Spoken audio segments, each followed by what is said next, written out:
炸后引发的巨大黑烟，从窗边就能清楚看见。周二，俄罗斯首都莫斯科居民首度感受战火逼近，许多人一抬头就看见有无人机飞来。There was a deafening bang, as if a huge bolt of lightning had struck somewhere near. 还有民宅大楼遭波及，现场拉出封锁线。俄罗斯官媒这回也不得不头条报道，并断定幕后黑手就是乌克兰。This morning, the Kiev regime carried out a terrorist attack on the Moscow region, and I will stress, aimed at civilian targets. In total, 8 airplane-type drones were used. All of them were brought down.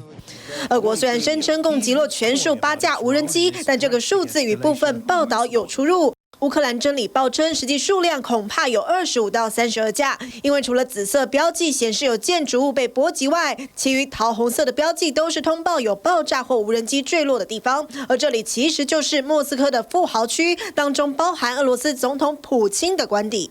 But this is Moscow. This is a big deal. Moscow is protected by very serious air defenses.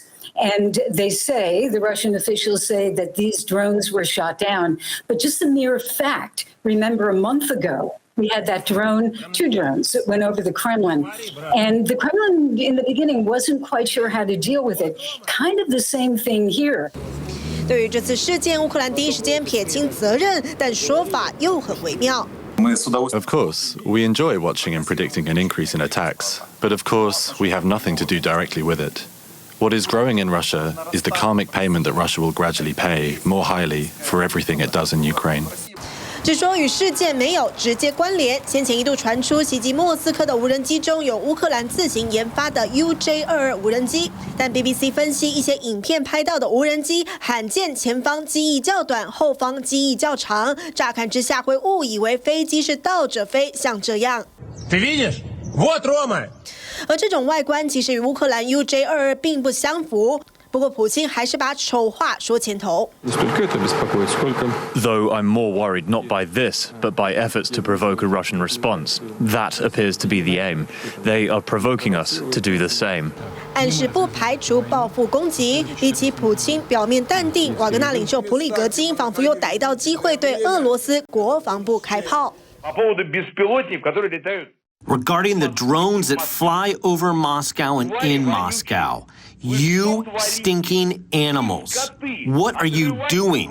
You are swine.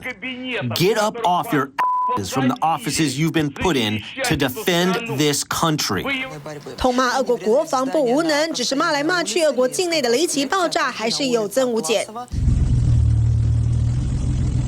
临近克里米亚的俄国南部边疆克拉斯诺达又有炼油厂遭攻击爆炸，另外乌里扬诺夫斯也有俄罗斯火车脱轨，里头疑似载有俄军急需的补给燃料。Ukraine is proving its ability to strike in Russian-controlled territory, crucially inside Russia. Here, Kursk, across the border in Belgorod, Voronezh, but in Moscow. But the key seems to be showing an ability to attack behind enemy lines. 近期从俄国民兵袭击贝尔哥罗德州到无人机入侵莫斯科。We have said this before. We do not support attacks inside of Russia. We've been very clear. 美国的回应一直很小心，反倒是英国认为乌克兰有权自我防卫，攻击俄国境内的军事目标。